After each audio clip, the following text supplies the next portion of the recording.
क्यों? घमंडी था। और घमंडी हमेशा नीचा देखता है, चाहे हम हो और चाहे आप हो। घमंडी हमेशा नीचा देखता है।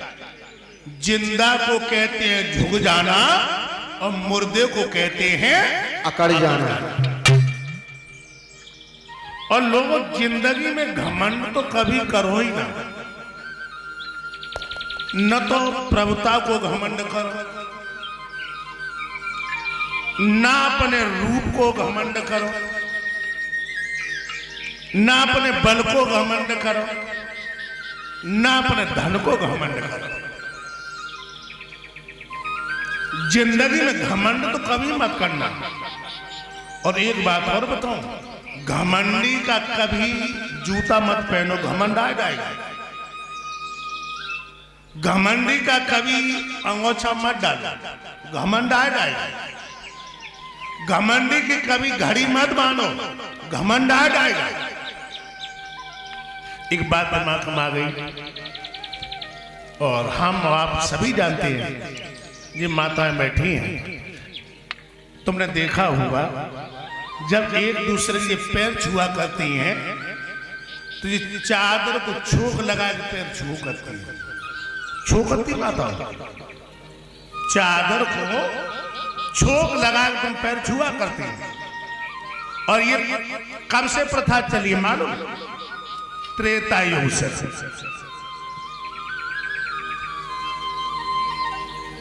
कैकेयी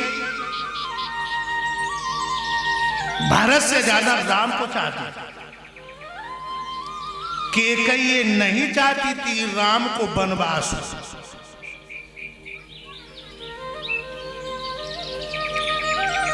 मंथरा खड़ी थी एक दिन, मंथरा खड़ी, मंथरा सोचने लगी कि अगर राम को वनवास ना हुआ तो राक्षसों का विनाश नहीं होगा, फिर आने से मतलब ही क्या हुआ? कैकेयी कैसे बुद्धि तो बदले। देखिए,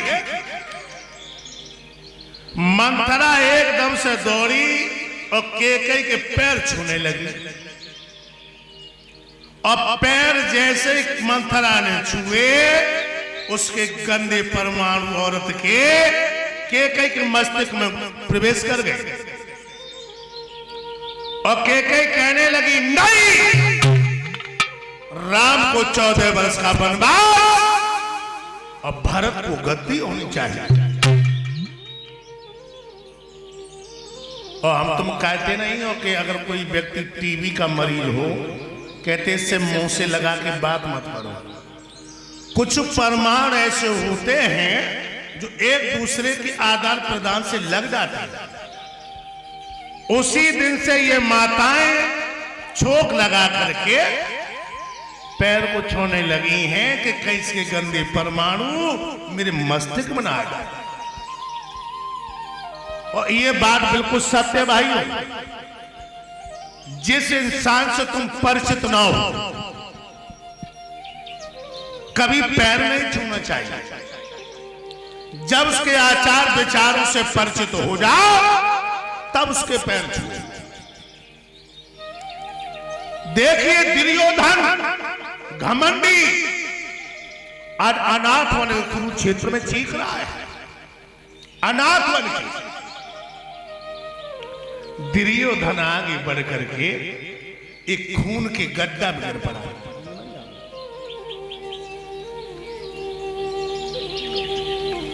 और उसी खून के गड्ढा में दुर्योधन के बेटा लक्ष्मण की लहस पड़ी थी। और जो दुर्योधन के हाथों में बेटा की लहस पड़ी, दुर्योधन अपने बेटा की लहस पे बिलख बिलख के रोने लगा और कहने लगा, बेटा लक्ष्मण, तुमने वीर गति को प्राप्त किया, बेटा मर चुका, बाप मर रहा है, बाप मर जाता है तो लड़का पिंड दान देता है, स्वर्ग की कामना करता है। लेकिन बा मेरे पुत्र, आज बड़ा हुआ बेटा अपने बाप को खून के गड्ढा से पार कर रहा है, और दुर्योधन अपने बेटा लक्ष्मण की लेस को पकड़ करके खून की गड्ढा से पार हो गया।